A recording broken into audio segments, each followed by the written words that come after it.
Welcome everyone to the annual meeting of the National Continuing Care Residents Association. My name is Dan Seeger. I'm serving as president of NaCCRA. I've been serving for about 11 months. And on behalf of the board and the members of NaCCRA, I'd like to welcome everyone to this meeting. Just before we get started, I want to say how wonderful it's been to be here at Green Spring. We've had 3 days of meetings at Green Spring, and we've been overwhelmed by the hospitality and kindness that has been afforded to us by our hosts. Pete Stroud has been our board representative from Green Spring, and he's been assisted by wonderful people, Mary Sue Garner, Ron Patterson, and Elaine Sorensen. And they have made us feel wonderfully welcome and have expedited our meetings and our papers in a wonderful way, and our food. So thank you very much for everything that Green Spring has done to make these meetings productive.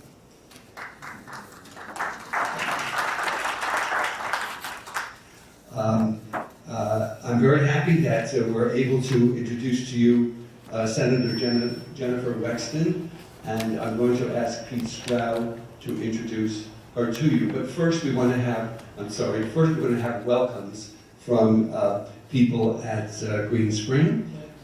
Clint Lambert will greet us first. Clint Lambert is president of your Residence Council. Thank you very much. Thank you very much. Welcome everybody to Green Spring. We're very glad to have you with us. As was stated, I am the president of the Resident Council here at Green Spring and have been for the last 2 years. I'm in my 3rd year now of being president. And we're very pleased to have a very active NaCCRA and NaCCRA group here. As all of you know, Pete Stroud is on the board of directors. He is our state president for NaCCRA, and is a very active individual and has been ever since he's been here. We have a very active NaCCRA group, which is, as you have earlier heard, Ron Patterson is the president of the NaCCRA chapter here, and Mary Sue Garner is both a council member and an extremely active member and director of NaCCRA with us. So Ron's standing in the back with a tie on, Mary Sue's over to the left and in front of the other chairs, without the tie. We also have another guest with us, another resident, that we're very proud of having with us, and that is Roy O'Connor. Roy is our resident director from our board of directors. He lives among us, and he attends each one of our resident council meetings, our work sessions, reports to us from the board and reports to the board back and forth. He is our communication system, direct communication to our board of directors. He is one of 10 members of the board of directors, and we're very pleased to have him live among us and share with us.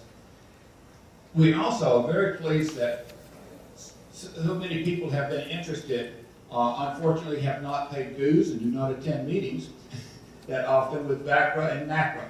We also had Paul Donson the last couple of years, who was on the finance committee for NaCCRA, and very pleased to have him as a resident and a member of NaCCRA in that respect. But again, we'd like to say welcome to you. Unfortunately, our executive director is in Texas at the moment, trying to get his house sold so he can move his family here. And in that regard, I'd like for you to meet Justin Reeves, who is their manager of the day. And Justin's going to say a few words of welcome. Thank you. Thank you. Good afternoon. I just want to welcome everybody on this beautiful Sunday afternoon. And I just want to extend a warm welcome from the administrative of Green Spring. We're a very proud community, and as you would believe, we think we're the #1 community in the country. So just welcome to the #1 community in the country. For those of you that do not know me, I'm the Assistant Director of Finance here at Green Spring, and I started back in November of 2014. And since that time, it's just been very rewarding just to see the community that we have here between the residents and employees, and it's just a wonderful atmosphere. I'm glad you guys can join us for a couple of days. So just wanted to extend also a special welcome to Ms. Jennifer Wexton as well, and just hope you guys have a wonderful productive week.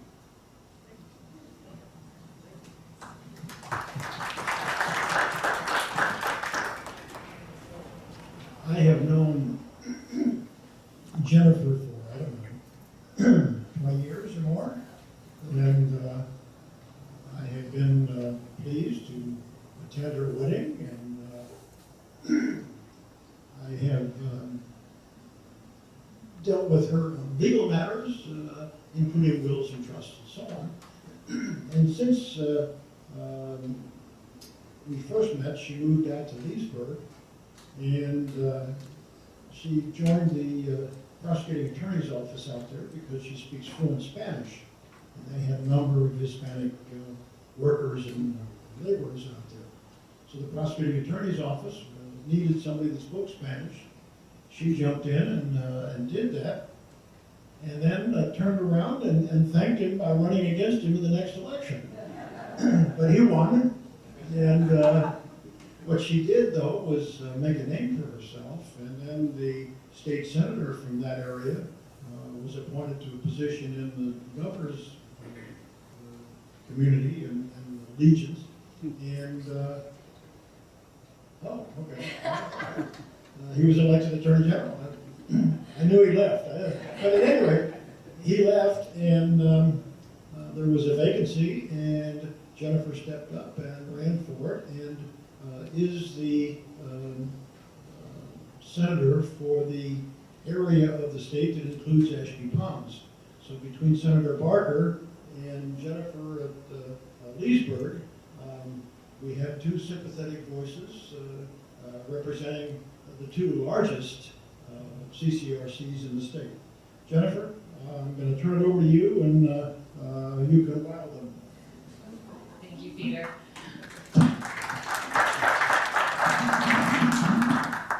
As Peter said, my name is Jennifer Wexton. I'm the state senator for the 33rd district, which runs basically from Leesburg in Loudoun County into the town of Herndon in Fairfax County. And I do think that I do need to correct a couple things that Pete said. I did not run against the gentleman who hired me. We actually had a change in administration, and things got very bad very quickly. But and in any event, another thing that I think that should probably be addressed is I never had any interest in politics, and it was very funny when I worked with Peter because it was fantastic. Here I was a kid just fresh out of law school. All I knew was I wanted to go in, I wanted to try cases, I wanted to do criminal work, I wanted to be in front of juries and doing that sort of thing. And God bless Peter, he hired me, he let me come in, he let me take court-appointed criminal cases, he let me be a guardian ad litem, which is an attorney who represents kids in abuse and neglect cases. He let me do all of my nice public interest stuff that didn't pay very much, and he was a fantastic and wonderful mentor. And Pete, you guys, I imagine most of you know him pretty well. I mean, he's always been so involved in the community, and he's always been so interested in public service in Alexandria, working with various boards and commissions and in the Optimist Club and things like that. And that has obviously not stopped. He is still working very hard to represent the people. I know. Well, but I think one of the reasons that I did become and remain so committed to public services is thanks to Pete. And so thank you, because I would not be here were it not for you. Literally, I wouldn't actually be in this room. But I was elected, as Peter said, I was elected in a special election last January to fill the seat of Mark Herring, who became Attorney General. And so I kind of started my legislative career in the state Senate. And I had not been a delegate, I had not been on town council or board of supervisors or anything like that. So I kind of came in with a very fresh perspective, and I don't know have any of you ever had the opportunity to visit the Virginia Capitol? Okay. Were you in awe of the history and beauty and of that place? And I still am, and I hope that I never lose that. It's amazing to me to go in there and, building designed by Thomas Jefferson, place where Madison, Monroe, Jefferson, Patrick Henry, all of these folks once walked and created our country essentially. And I think that's very important that we keep that in mind every day. You hear a lot about dysfunctional government, and we have our share of dysfunction, but I think that as long as we all maintain this awe and this really reverence for the institution, hopefully things will be okay. As Pete said, my background, I was a prosecutor for a number of years. I was a substitute judge. I have done a lot of criminal law, family law, things of that nature. So healthcare administrator. I am not a person who deals with a lot of insurance issues in my practice. But I will tell you one thing that is interesting to me about what I've observed just since I've become a senator. We have in Loudoun County, we are an exurb of Washington D.C. So we have a lot of new development. Our population has more than doubled in the last 10 years, and it is continuing to grow exponentially. Well, what we have, what many of our new communities are these planned unit developments. They are HOA-driven communities. And so we have people coming in and being subjected to a lot of rules, a lot of regulations, a lot of contracts of adhesion, basically, for these HOAs. Well, we also have some of CCRFs, like, for example, Ashby Ponds. Well, Ashby Ponds has all of the same kind of rules that go along with it, but a whole nother layer of rules, because there's a whole lot of insurance considerations that go into it. There are deposits that are paid, and frankly, in Virginia, this whole area of the law, this whole area of organizations is really not particularly regulated. And I don't know if y'all have noticed this about Virginia, but we're kind of sort of a hands-off sort of a state. We believe that ain't broke, don't fix it, and don't like to go sticking our nose into things if we don't have to. Well, this is a situation, I think, where we're going to have to be proactive. Already, some facilities are starting to go bankrupt, and what happens when that happens? So what I would like to see in the continuing years is for us to actually take some proactive steps to make sure that the residents and the future residents and the past residents are protected. And I think that it's inevitable, and we have to have the government be involved in that. We have to have the state regulating these entities. Now, I will tell you, I have a baseline of knowledge about these kinds of facilities, and so I am going to be depending on you to help me with this. You may have noticed I'm a little bit younger than your average senator. So I plan to be in the Senate for a long time, okay? I've got a pretty long runway. I've got a good relationship with Senator Barker, who is the senator who represents Green Spring Village and actually is a healthcare administrator and knows a lot about this area of law.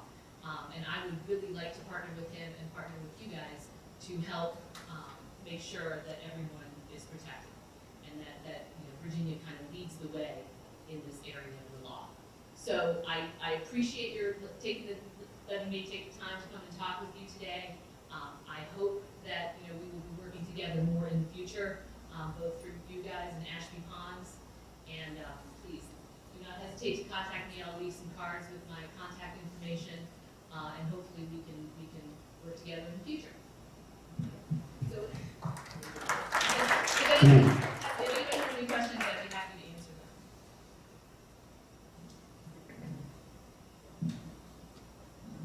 Is there any legislation?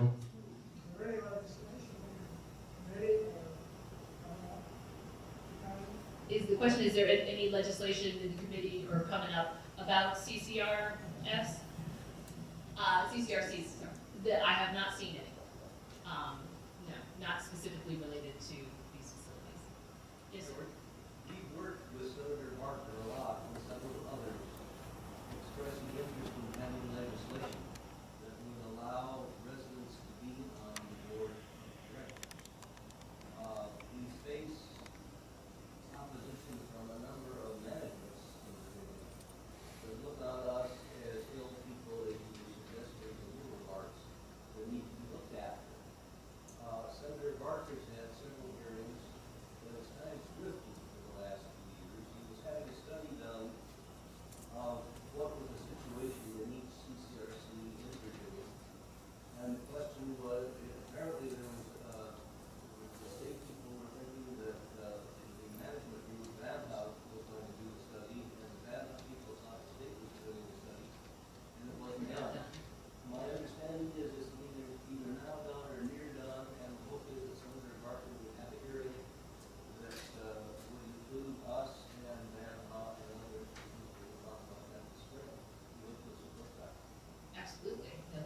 great news. I was planning to get in touch with Senator Barker anyway to have a discussion about these facilities, so I will certainly do so, and hopefully we'll be able to have that discussion. He recognizes this resistance in Virginia to pass legislation. Let's do it only on things that absolutely have to be done. And his hope has sort of been that in these meetings, NaCCRA and NaCCRA would get closer together and maybe work things out together. I'll talk to you about that later, but we'll talk about it when we get legislation. Frank, just was wondering, who do you see as you first looked at Could it? you speak very loud? I'm sorry. Who do you see as potentially the agency, I'm in Washington State, and we're trying to figure out what we can do in Washington State. We're trying to figure out what of the agencies in the state should be the one that we should be keying in on. Should it be the insurance commissioner? Should it be the attorney general? Should it be social services? As far as we see, the three of them potentially could be the administrator. Oh, that's much better. Have you thought about what administrator you're looking to as you look at writing legislation? I think for the purposes in Virginia, the question would be, what agency or what group within the government would be the best fit? I think it would have to be the Bureau of Insurance. I think the insurance that they are best equipped for, because insurance is such a highly regulated industry, and they do have the experience with exactly the kinds of issues that are facing these organizations. So. Thank you.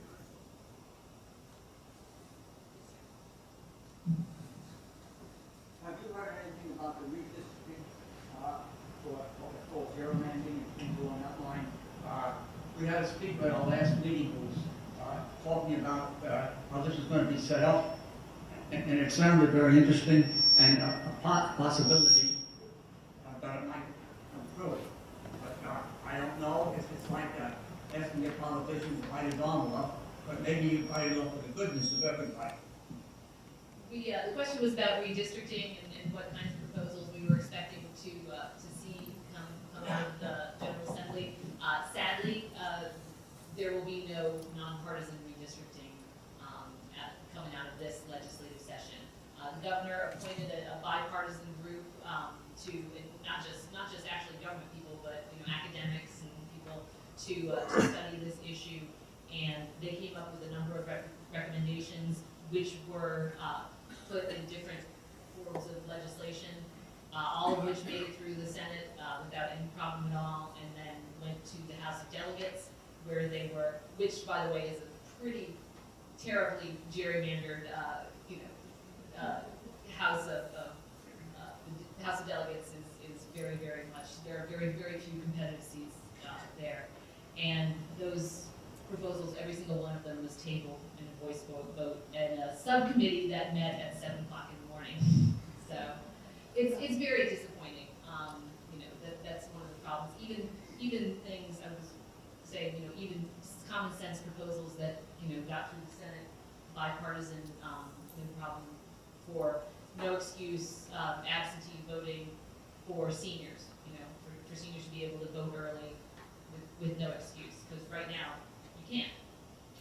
And even that stalled and got killed in committee in the House. So, you guys really need to make your voices heard, because this is something that, we keep trying to do and they keep pushing back.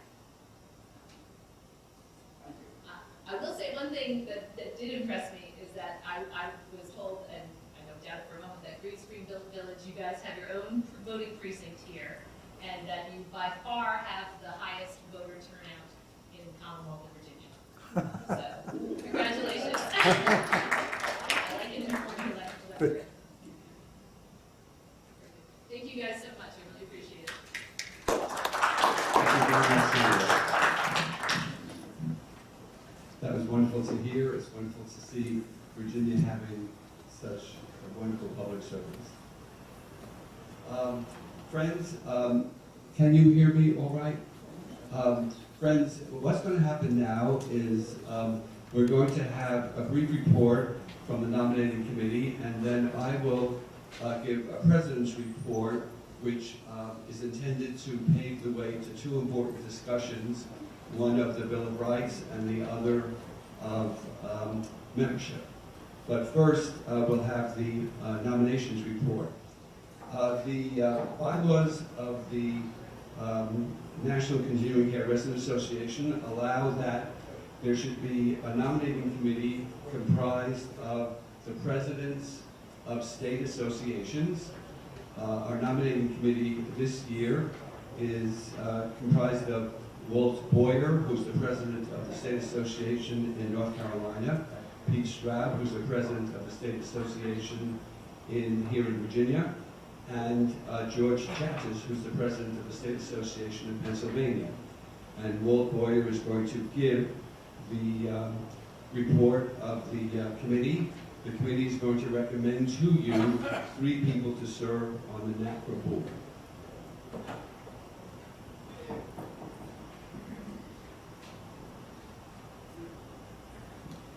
Thank you very much.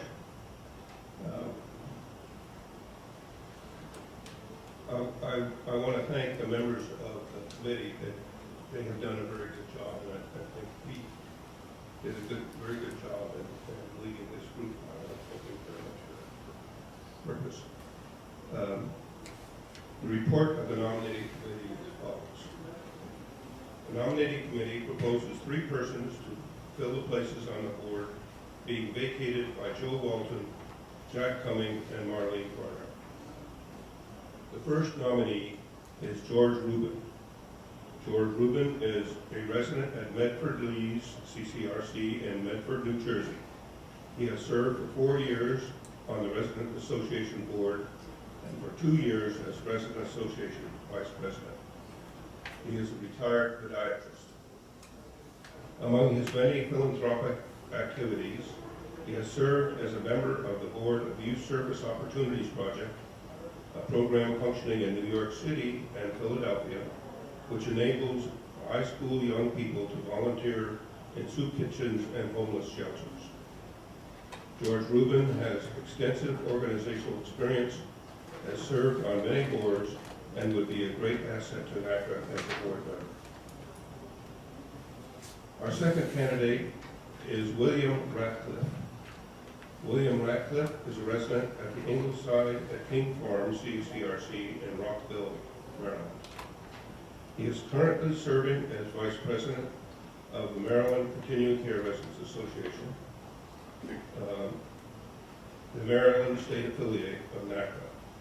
As a member of the NaCCRA board, he would help strengthen our relationship with city associations by adding a 3rd state officer to our group.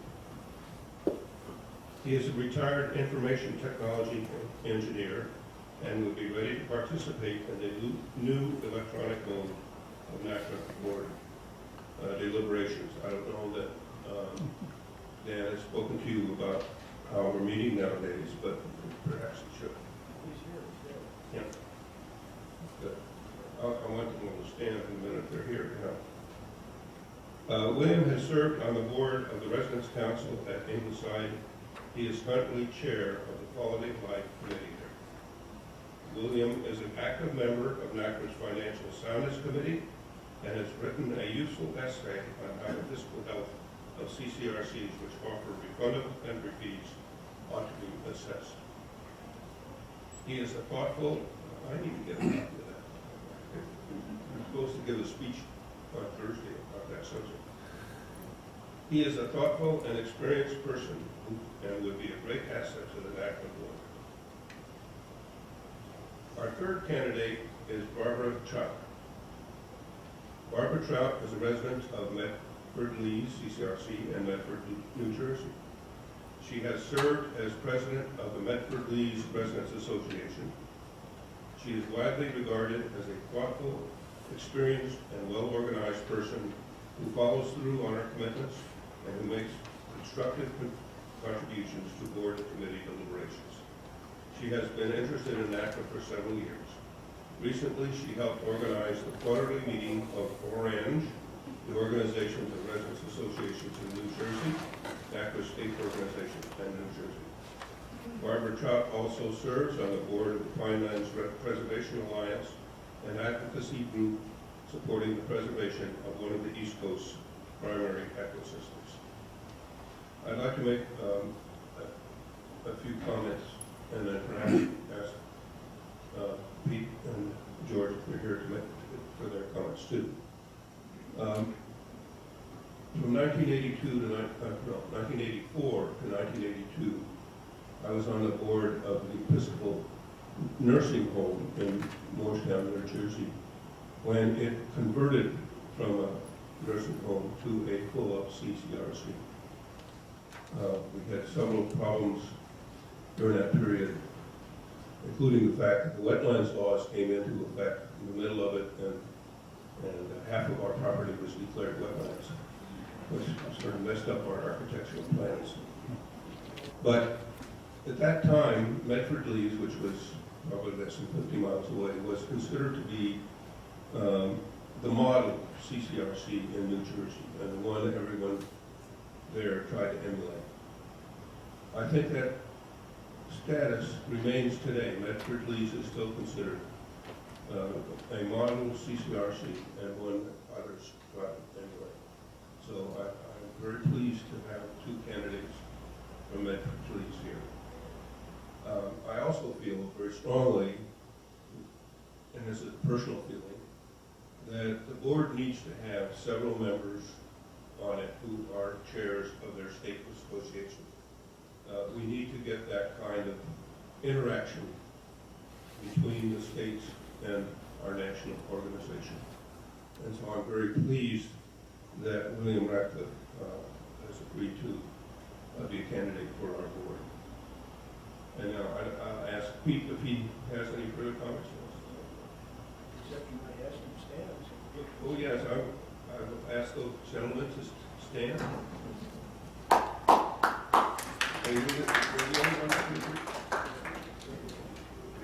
This is William Ratcliffe. Usually known as Bill.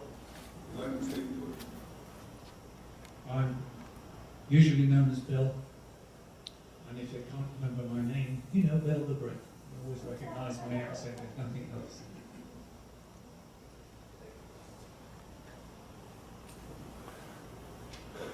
Thank you very much, Walt, for giving us that report. What we ask for now is someone to offer a motion that these candidates be accepted, and then for someone to second the motion. I make that motion. The motion has been made by Jack Cumming. Is there a second? The motion has been seconded by Jack Matheson. All in favor say aye. Aye. Any opposed? The three candidates are unanimously appointed. Thank you very much. We will now turn to the other substance of our business. I'm going to give you a report which will lead us into a discussion of the Bill of Rights, and which will also lead us into a discussion of membership. So hold your hats, we're ready to begin.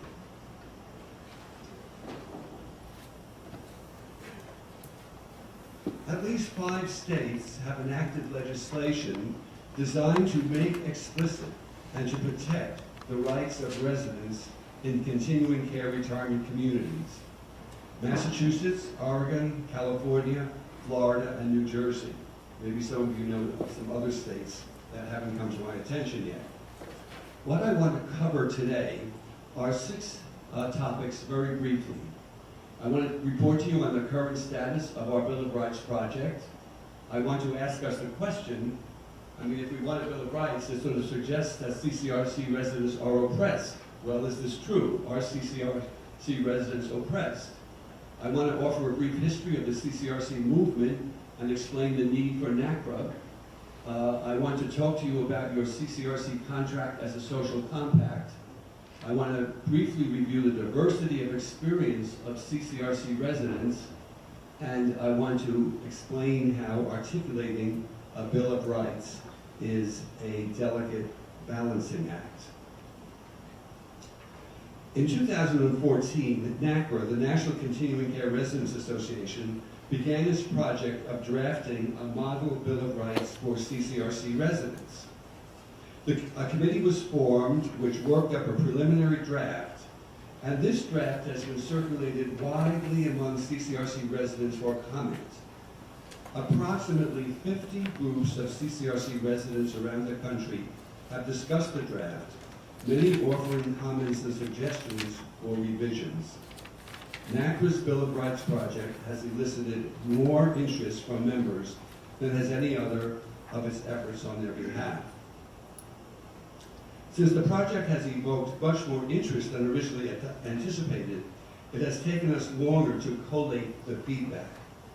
The next step is to collect thoughts from this gathering, and on the basis of this afternoon's discussion and the written feedback we have already received, we plan to finalize the draft by May. To suggest that CCRC residents need a Bill of Rights is to suggest that in some way they must be being exploited or oppressed. How could this be possible? To some people, the idea seems almost perverse. After all, even a superficial look at the CCRCs which dot our nation's landscape reveals that they are invariably both attractive and impressive. They are attractive because of the care given to architecture, landscaping, and interior amenities. They are impressive because of the range of services that they offer to the people who live there. Flexible and comfortable housing options, a coordinated system of services, a vital social and cultural life for residents, and a program which addresses the full spectrum of health and wellness needs of people as they age. How then could it be suggested that the residents of these communities might in some possible way be being exploited?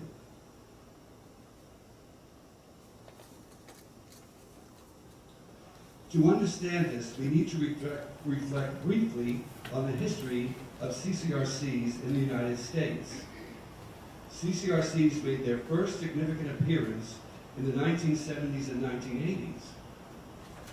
A few of our communities have histories which stretch back 100 years or more.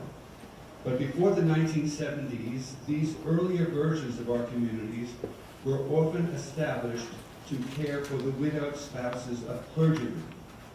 They were funded by contributions from the larger denomination outside of the life care community. It was in the 1970s and 1980s that the concept took hold of life care communities fully funded by the entrance fees and monthly fees of the residents themselves.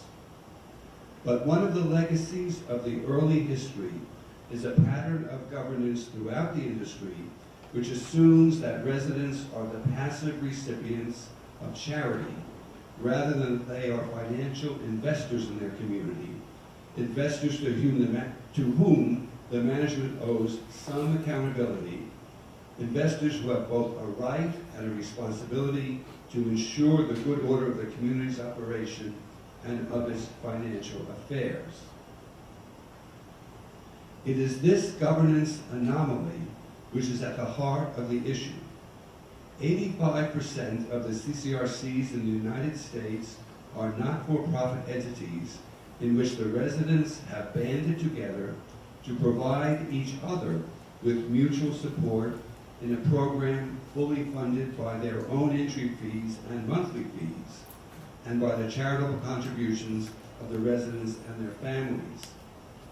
Yet they are asked to sign contracts upon entering the community which deny them any right to have a voice in the management or governance of the community, or to have any control over how the managements use their funds.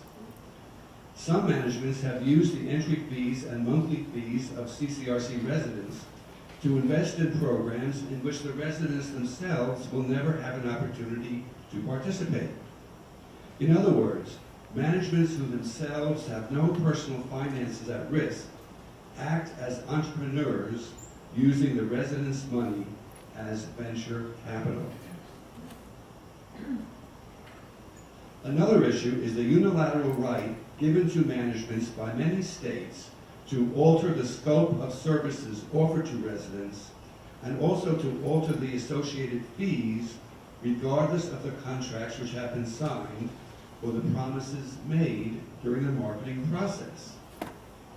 Let us take Pennsylvania as an example. Pennsylvania has more CCRCs than any other state in the Union. Back in 1984, the Pennsylvania State Legislature passed a statute governing CCRCs. Included in the statute was a passage mandating that CCRCs shall provide advance notice to residents of not less than 30 days before any change in fees or charges, or any changes in the scope of care or services may become effective. That's Pennsylvania Law 1984, Act 282, Section 14A10. As written, the law sounds as if it boldly affirms the right of residents to be given adequate notice of something of concern to them. But it actually also gives CCRCs the unilateral right to nullify any and all agreements they have made with residents, with the sole stipulation that they give a mere 30 days notice first.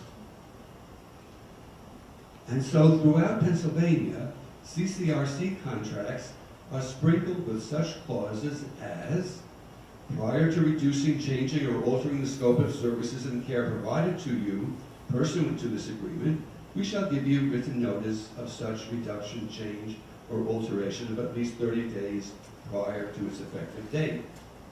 Or, the management shall have full authority to increase or decrease daily fees and make changes in the scope of services upon a 30-day written notice to the resident. This happened before Pennsylvania had either a NaCCRA or a state association of residents. One of NaCCRA's jobs is to be sure that residents in other states who are dealing with legislatures on issues pertaining to CCRCs are alerted to the double-edged sword which can easily be contained in some legal language. A CCRC is, after all, a sophisticated and complicated business. It is first and foremost a mini insurance company which must accumulate capital to meet residents' needs, the costs of which typically escalate many years after their arrival. But it is unlike a typical insurance company in several key respects. The pool of policyholders is relatively small, leading to statistical uncertainties, and in addition to managing an insurance scheme, large investments need to be made in real estate and in buildings and equipment dedicated to a variety of uses, and supervision needs to be provided for everything from landscaping to dining services to skilled nursing care. We residents, then, are engaged in and are supporting with our dollars a new industry which is highly complex in nature, which, as long as it works, fulfills a vital need, but which in many respects is still being invented, with new contracts, new arrangements, acquisitions and consolidations occurring every day, all the while the industry faces a variety of challenges. So we residents living in CCRCs in 2015 are pioneers and trailblazers in every sense of these words. Things ran relatively smoothly in this pioneering field until the late 1990s and early 2000s, when in some areas of the country, waiting lists were replaced by vacancy rates, indicating an oversupply. The financial downturn of 2008 exacerbated the problems, putting the industry as a whole under some stress. As managements undertook various strategies, some wise, some not so wise, to address the situation, the need for residents themselves to adapt to change and to adopt some creative role in planning for their own future was highlighted. The fundamental premise upon which NaCCRA is based is simply this. It behooves CCRC residents to engage in a process of collective learning. Pioneers will never thrive if they remain isolated from each other and reinvent the wheel again and again. And in addition to collective learning, it behooves us to engage in collective action when the proper defense of our interests calls for it. The purpose of NaCCRA is to serve as a vehicle working to preserve and strengthen the CCRC way of life by empowering those who have invested heavily in it and by facilitating their actions of mutual support. Given the vastness of these United States, a key locus of this sharing and teamwork takes place at the state level through such organizations as the Connecticut Continuing Care Residents Association, NaCCRA, CalCRA, and the State Association here in Virginia. But only 9 of our 50 states have similar state associations of CCRC residents.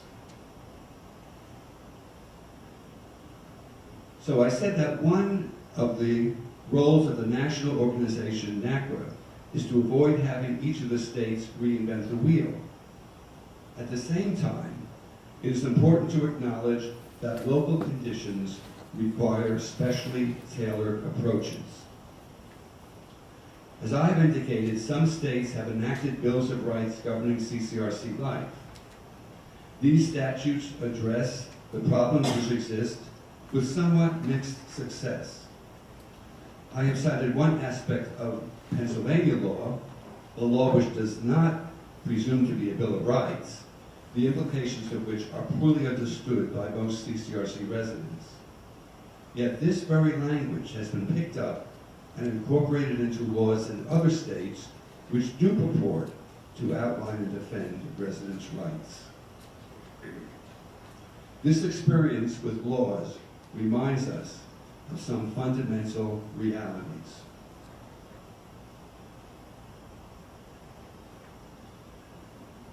We human beings are social creatures, as has often been observed. For practical day-to-day life, we are dependent upon each other in numerous ways. Even in the formation of our spiritual natures, we nurture each other through culture, religious institutions, and family life. During humankind's long pilgrimage on this earth, we have evolved the concept of constitutions and law to govern these complex social interactions and to define the principles of fairness and justice to which they should give expression.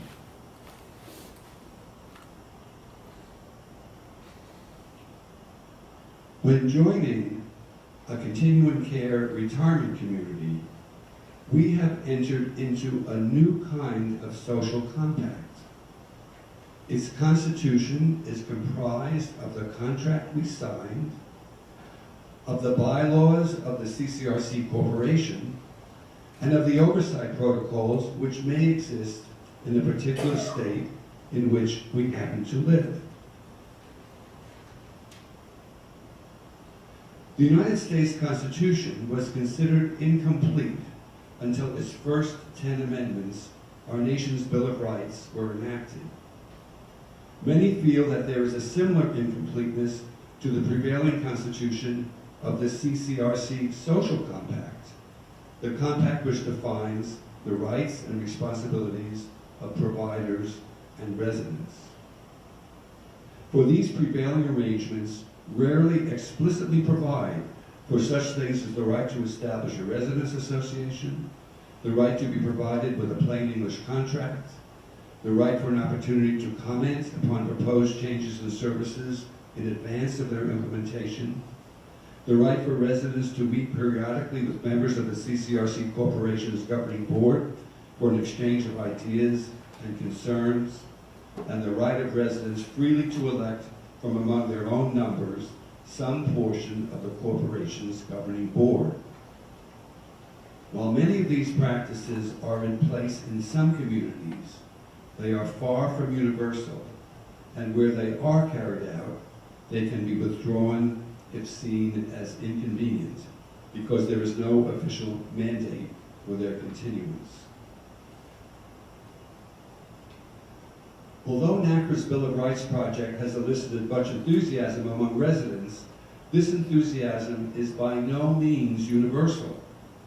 After all, it is estimated that there are 1,900 CCRCs in the United States and that nearly 600,000 residents live in them. It could hardly be expected that there would be unanimity among all these various communities and residents. NaCCRA believes it is very important to listen carefully to the words of caution about this Bill of Rights project, which have reached us from some quarters.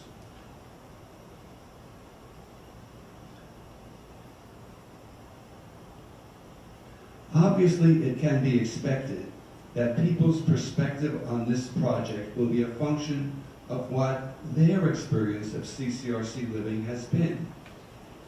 If it has been entirely satisfactory, one might view a Bill of Rights project as at best an unnecessary rocking of a very beautiful boat. Even if one's experience has been less than entirely satisfactory, it might be deemed unwise to roil the relationships between residents and managements by advancing a project which managements might deem provocative and unnecessary. We all understand, I think, that CCRC life could be severely compromised if there grew up a spirit of alienation or contention between residents in general and managements in general. Prospective residents, sensing an atmosphere of mistrust within the industry, might turn in other directions as they plan for their senior years, and a fall off in enrollments would hardly be a good thing for those of us already in CCRCs. On the other hand, if as a resident you have experienced dictatorial and arbitrary management, or have found that you have not been given the services promised, or have experienced one or more arbitrary withdrawal or changes of services, or have seen the management invest the funds accumulated from your entry fees and monthly fees in programs from which you will never benefit, or have found that management practices have impaired the fiscal strength and health of your CCRC, you are apt to see the development of a Bill of Rights from a different perspective. It is important to realize that in the states where bills of rights for CCRC residents have been specifically enacted, this did not occur because legislators have idle time on their hands and nothing to do with it. Having decided they might usefully turn their attention to the matter of CCRC residents' rights. In each of these cases, the legislation has occurred as a result of very hard work by CCRC residents and their state association, who worked tirelessly to cultivate the support of their representatives for the ideas and principles enacted. So NaCCRA recognizes that advancing the idea of a Bill of Rights for CCRC residents will be a careful balancing act. It involves all the advantages of shared insight, but also carries a risk of needless provocation. If you read through the draft Bill of Rights, I believe you will find that a good balance has been struck. You will probably recognize that most of the rights and practices outlined are already in place in your community. You may notice some minor variations which your community might consider as improvements and which would not disturb any other residents or management's equilibrium. You may see one or two practices which have not yet been introduced in your community, but which are logical extrapolations from routines you already carry out.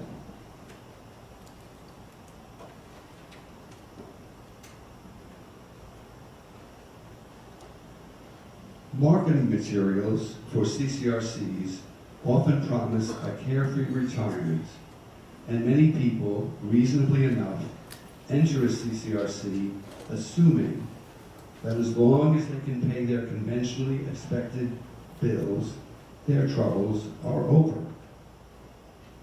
Many providers, I am sure, earnestly hope and sincerely wish for this to be the case. Unfortunately, economic meltdowns, vacancy rates, and human error indicate that there really is no escape from reality and that we have to remain alert even in our senior years. The 1900 CCRCs in the USA are like an archipelago scattered across our land. Admittedly, these scattered communities represent a very small element in the vast and populous, globalized society which surrounds them. But the mystical poet William Blake asserted that he could see the universe in a grain of sand. And indeed, as we contemplate this archipelago of CCRCs, we see a panorama which is awesome, so long as each element does not remain an island unto itself. We need collective learning and mutual support. We are interdependent, and our interdependence is an image or sign of the mutuality inherent in the creation itself. As pioneer investors in the CCRC idea, we are custodians of something very precious, which must be strengthened and preserved for future generations. Let us have great respect for the responsibility we have taken on, and great compassion for ourselves and others as we seek to fulfill this responsibility. Things which are noble and beautiful inevitably begin on the scale of a mustard seed. Such a seed, if carefully nurtured, will show us once again that raw human nature, which sometimes can seem so noisy, self-centered, and dangerous, can age into maturity and wisdom. The maturity and wisdom which makes community possible. Indeed, a maturity and wisdom so excellent that it makes visible the fundamental truth of things. So I will end my report on that note and ask that we turn first to a report from our Vice President in charge of membership, Bob Nicholson.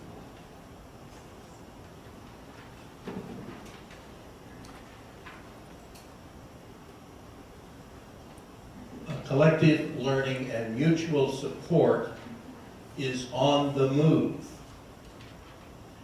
NaCCRA has grown more than 40% in the last year. NaCCRA is aggressively partnering with its state associations like it never has before.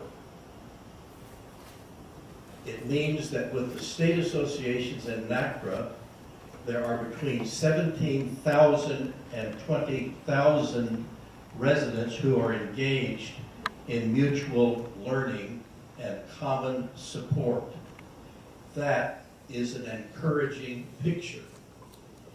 It requires everyone in this room to be an advocate for that caring and mutual support.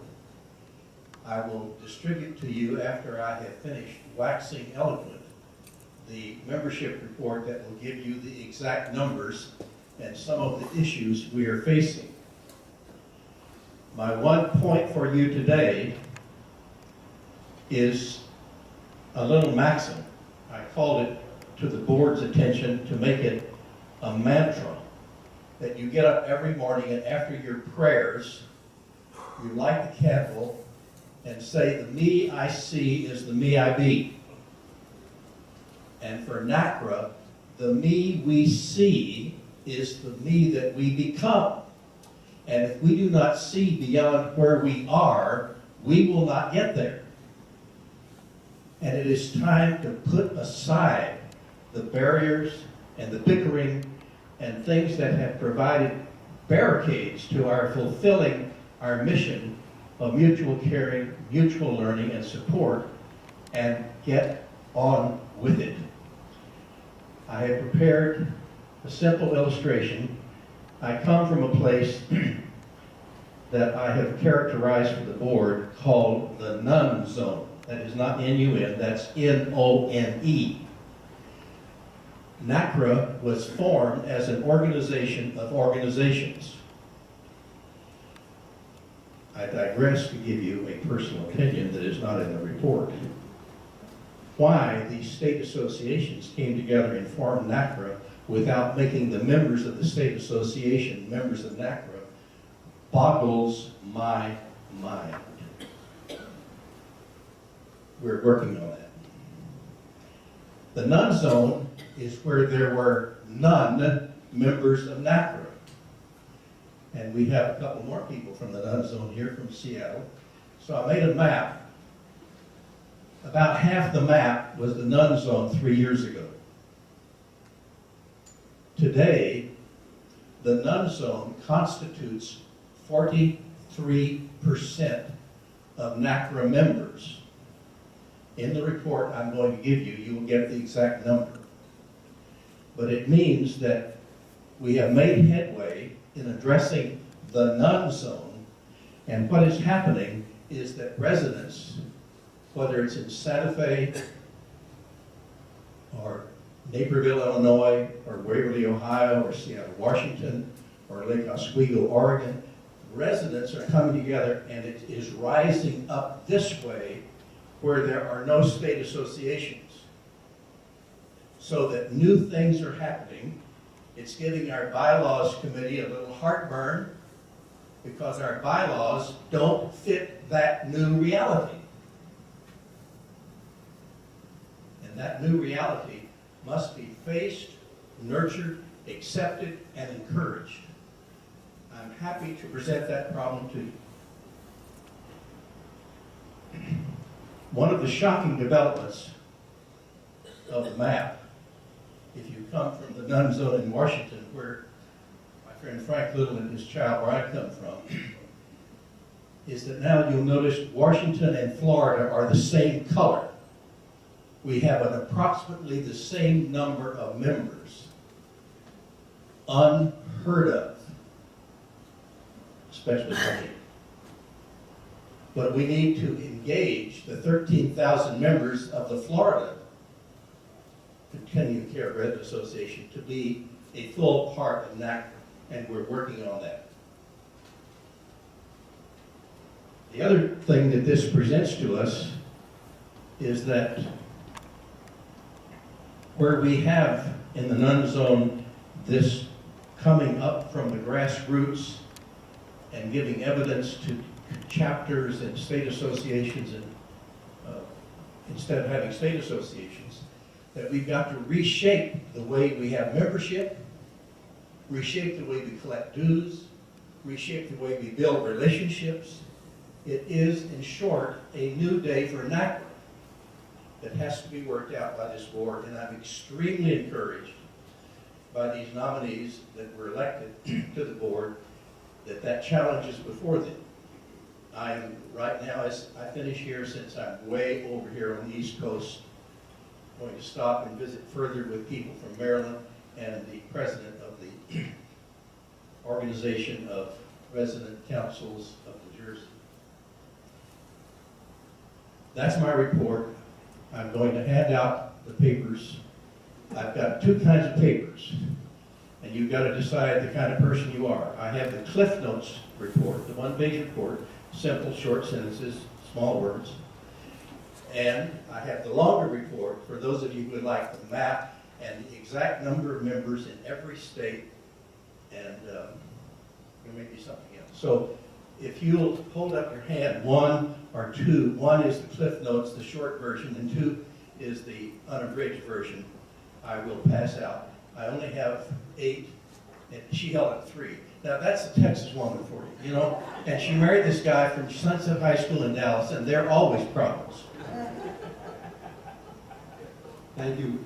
Thank you, Bob. That's Reverend Bob Nicholson, the Vice President in charge of membership. Let me say that about 15 months ago, the number of members of NaCCRA was 1,100. And as of about a month ago, the number of members of NaCCRA was about 1,800. And this is a spectacular increase in, considering that for the first 13 years we got 1,000 members, and in the last year we got another 500 or so. That Bob is doing fantastic work, and we're feeling very optimistic on being on the upswing in membership. So the message is, if any of you here are not members, we hope you will join, and Bob can give you an application form. By the way, stop just a minute. 2 people have already pressed money in an application in my pocket, and I will be around to take the offering at the doors as you leave. Exactly. So anyone who wants to join is welcome to do so, and also we hope you will encourage your neighbors to join. Now, in running this agenda, let me tell you that I have a method in my madness. One of the most important things we want to accomplish is the discussion of the Bill of Rights. But about half the people here have seen this Bill of Rights and have seen the feedback we've gotten on the Bill of Rights, and the other half have not. So what I want to have happen is that the half of the people who have not seen this yet will come to me for a copy during the coffee break so that they can catch up, and then we can have a more equal discussion after the coffee break. I see some hands here, and I don't know whether they're hands because they want material or hands because they want to speak about the membership report. So anyone who wants material, anyone who wants to speak, go like this. Okay. Jennifer. I have a question about, in the interest of the collective action and mutual support, did the board consider creating a directory of individual members? Did they look at the pros and cons? And if the cons prevail, why? You mean a directory of all the members of each other? Yes. I don't recall the board having talked about that, at least not in the time I've been on the board. However, we would be very glad to put that on the agenda. It would be a rather voluminous report. I mean, if you put the names and addresses of... It can be online. I'm not talking about a huge print Good, file. okay, very good, But yeah. maybe for access only by Right. members. Right. But speaking from Texas, which is probably one of the non-zones, no Yes. state association, Yes, I have no idea right, what other communities might have a NaCCRA member. right. This is a very good question. The question is, how can we put NaCCRA members in touch with each other? Yes. And can we put online a directory of members accessible only to members? It's a little tricky because a lot of people don't like their name and address published anywhere, but we will consider it and figure it out. Well, they could opt out. I mean, it's even nice for travel. If Yes. someone's traveling, they might want to say To hello. say hello. Yes, Beth. I have gotten the directory, but maybe that was because I was the nominating chair, and they, Could be, yes. but I got it through, Jennifer raises an important point. I will be sure to put it on an early agenda of the board, and we will consider it. We do want networking to occur as a way of building But membership. allow people to opt out if Yes. they feel strongly, Right. because we don't want to force it. Right. But some of us might be interested in that directory to help with this collective action and mutual support. Excellent. Thank you very much. Any other comments about what's been said so far? Edith. Okay. Names of the presidents of the various states, Yes. and then that would give an entree to that state. Right. We're in the process of redesigning our website. There's a new website up. If you look at www.nacra.org, or you Google the National Continuing Care Residents Association, you'll come to this new website. And we do have a page on state associations, but I'm not sure we have contact data on the page yet. So what Pete mentions is a very important thing for us to add to the website. Thank you. Okay, friends, so you understand that we're going to go on for about another 15 minutes, have a coffee break, and then have a discussion of the Bill of Rights, because over the coffee break, those of you who have not yet seen the Bill of Rights will have gotten a paper from me that you will cram during the coffee break. So I'm going to continue now with reports of our committees. Beth, do you want to say something? Okay, they're looking. Okay, Bob is out of the room, so we'll be sure that when he comes back, he gives you. I'm back. Bob, we need one more copy for Beth High. Well, Oh, that's three copies of it. okay, I just set out to have 2 more copies. We need 3 more copies of the packet. How many copies of the packet do we need yet? 1, 2, 3. It looks like 3. I guess that's No, 4, 5. 5 more copies. 5 more copies. Remember who you are. They'll remember. They'll remember who they are. Okay. So we're going to go for another 15 minutes before we take our break. And the next report will be a report of the Model Laws Project from Jack Cumming. Jack Cumming is our director in charge of research and was very instrumental in developing the model laws. Thank you, Dan. Hi. If you're like me, you may feel the need to move around a little bit. If you want to stand up, go ahead. I'm getting a little weary there. But if you'd like, I'll just press ahead. I'm in the fortunate position of being an outgoing director, so with this, I'll be pretty finished.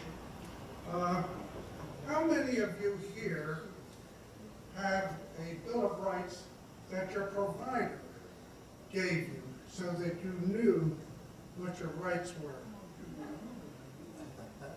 I don't see any hands up. How many of you imagine that having a mandated Bill of Rights is going to make your provider suddenly want to give you that?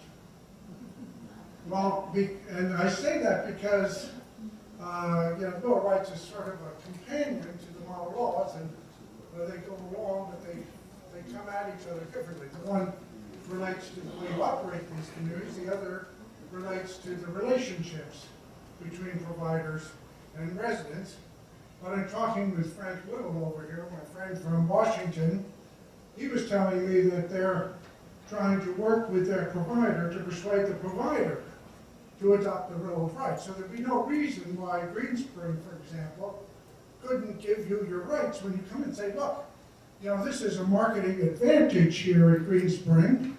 When you come here, you don't have to have these concerns that you may hear about elsewhere, because we give you these rights when you move in. Wouldn't that be a wonderful, wonderful thing? Amen. And wouldn't it be preferable having to try to get laws through that providers may feel reluctant about? They may even have opposed them, and they may feel that they're being coerced. Now, I don't think we'd have a problem if there were no entry fees, because if these communities were pure rentals, and if something didn't work out quite the way we thought it was going to, you could move out and you'd still have your money intact and you could move on to something else. So most of the model laws relate to the entry fee component, that aspect of CCRCs. And it also relates to things that you may not be aware of. Let me try this way. How many of you read your contract and thought it was wonderful before you moved in? Well, Walt read it, but he's not sure he thought it was wonderful. Okay, yes.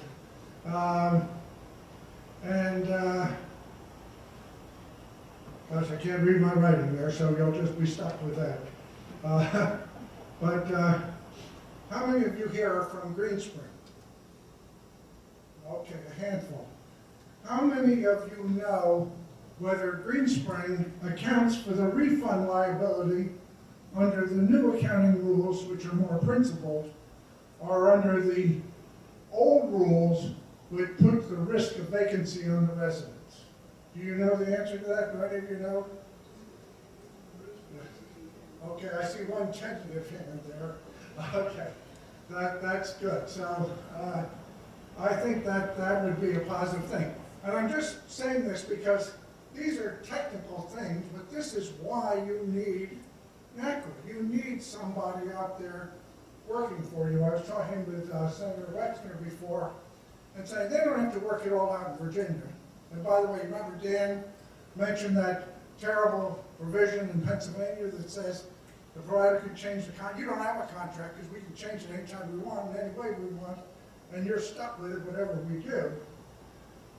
Well, in Virginia, you're in worse shape. You got no laws. You have no protections. Now, Senator Wexler said, well, we're hands off in Virginia, caveat emptor, and that's what the Bureau of Insurance has on its website. They have a warning that if you're thinking of moving to a CCRC, watch out, make sure you know what you're doing, and don't bail in because there's no oversight in the state of Virginia for CCRCs. It's one of the least regulated states in the country. So with that, I wanted to give you, whoops, lost my cover here, but I wanted to give you a couple of reasons for the model laws so you understand what they're about. Now I'm going to assure you they're very technical, and I suggested to Senator Wexler that the legislature here not try to do this, but that they delegate the Commissioner of Insurance to work with the National Association of Insurance Commissioners, which is a body all the commissioners of all the states are in, to develop the technical rules required for complex financial institutions like insurance companies. It would include banks, except banks are now regulated at the federal level, and you've probably been reading about the stress tests for banks, and that's highly technical too. So this is a similar kind of activity. But let's start. There are 4 elements, I think, that will convince you that this is something you need to support and that you want to mobilize your friends and neighbors, have them join NaCCRA, support this effort. First, contracts. Now, a lot of you said you weren't sure about your contract. Dan gave a provision from his contract that says on 30 days' notice the contract can be changed. Here's an actual sentence from a contract that the resident had to sign. I understand and agree that at any time, and from time to time, all without notice to me, and without affecting your rights or my obligations hereunder, you may alter any terms of the residence agreement or any part of it, including renewing, compromising, extending, or accelerating. Lawyers love these crippling phrases, or otherwise changing the time for payment of amounts due hereunder. Now that's even worse than what Dan was citing from Pennsylvania. There is no regulation of contracts in the country, and what you get is what you've got. And heaven help you if you ever have to go to court, or if your life depends on it, because you're kind of out on a limb, as Jean Hurley was telling us from a recent example in her community, where they really have no protections, and arguably some people think it precipitated the departure of one of the residents. Second, bankruptcy risk. Insurance policyholders are shielded from loss if the company fails. That's similar to the FDIC. We've invested our life savings and entry fees. We have no protection. And many of these CCRCs are operating with liabilities greater than their assets because they plundered the entry fees to pay the debt covenants so that they can have the cash to keep on going, paying the salaries, etc. The promises made for which those entry fees were paid are not reserved and not reflected on the balance sheet. And even so, they're underwater. That's a disturbing thing. We need something there. And the third is similar. We need believable promises. Insurance companies are required to establish reserves for the promises they make. CCRCs, when they take an entry fee, at a minimum, if it doesn't provide any long-term care at all, at a minimum, it's a single premium annuity. It should reduce your ongoing cost. It's not regulated like you would. You buy an annuity that was where the insurance company could go out and spend the cash up front, and then when you expected to get the annuity payment, they'd say, sorry, the money's gone, but we're looking for new annuitants to come and give us money, and maybe we'll give you some if they give it to us. And yet, that's the way this industry is developed. And I'm not sure that the providers fully understand this. I think if we educate them and they begin to have a consensus, we might be able to change the mentality. And the last thing goes to disclosure. An entry fee is an investment in a contract. A contract is a kind of security. Most states, I'm not sure about Virginia, but I'm going to guess Virginia specifically exempts this kind of contract from the blue sky laws. That's what allows this to happen. There's an explicit exemption of CCRCs from the securities protection laws. That's something that we ought to be taking a look at. I don't know whether that would be, because you've got the SEC governing publicly traded, may have to involve some federal involvement. We try to keep things at the state level. We don't like to involve those fellows up in Washington for reasons that I think you all understand, especially seeing this morning's news about the Attorney General. But anyway, the model laws are not radical. They're common sense, and we need them. Now, we haven't been totally passive. We've had these model laws available, and we've shared them with the providers, and we asked them for comment for several years. And they're trying to give it sort of the pocket treatment. They ignore it, they won't respond. We ask them for comment, they say, well, that's very well written, that's very interesting, that kind of talk, but nothing happens. So we were looking at the possibility of possibly having a simple federal law. We've got a couple of congressmen who are considering introducing this, and one senator, where we'd say that unless you're handling these monies in a proper way, you can't take entry fees and stay a nonprofit. You can't pretend that you're operating in the public interest and take entry fees and just spend them arbitrarily on speculative enterprises. Like our provider spent a large sum of money, many millions, on a speculative adult living community in Mexico. The Mexican developer came and said, gee, you guys have money on these entry fees. We've got this opportunity to build these buildings. We had to write that money off. When the money was written off, they said, oh, don't worry your little gray heads about that write-off. The cash was already gone, so the write-off is merely an accounting transaction. So, you know, don't look at me and say because I'm old, I'm stupid. And there's a tendency to do that. So I hope you'll all support the Model Laws Project. It's something we need. Help us in NaCCRA. Everybody may not understand it, but we do need this kind of material, and we can get it if we work together. Thank you, Dan.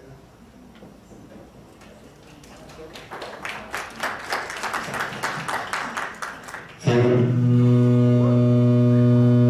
want to move the mic too away from each other. They don't like to partner together. Thank you very much, Jack. You look like you'd be the partner.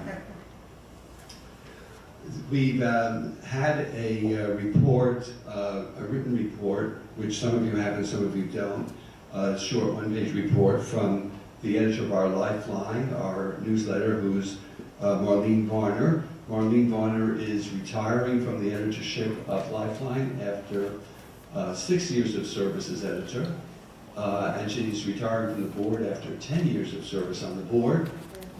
So we, yesterday, the Board of Directors passed a minute of appreciation for Marlene and took the action of appointing Jean Hurley as successor to Marlene as editor of Lifeline. So I think we want to express appreciation to Jean. I'm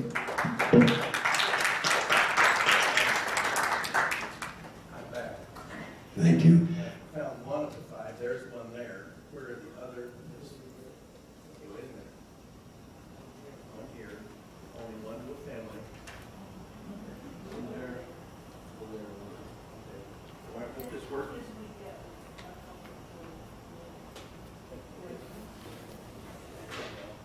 Okay. And before we take our coffee break and then have our discussion of the Bill of Rights, I'll report for the Financial Soundness Committee. The chairperson of the Financial Soundness Committee, Gerard Hyland, lives in Oregon and couldn't be here today. Some of you have a two-page report, some of you do not. Basically, the Financial Soundness Committee is exploring the possibility of finding a way in which CCRC residents and prospective residents can assess the relative financial strength of different CCRCs. And they are working with Form 990, which any not-for-profit organization must file, and which gives financial information. They're working with that form and seeking to develop a kind of rule of thumb that residents can use in assessing the financial status of a particular CCRC. Is that a fair summary? And so that is work in progress. It's very important work in progress. And we hope before too many more months go by, we will be able to offer to residents and prospective residents a relatively manageable way to assess the financial soundness of different CCRC institutions. So those are the reports of our significant committees. The last matter on our agenda is to hear from you all about the Bill of Rights.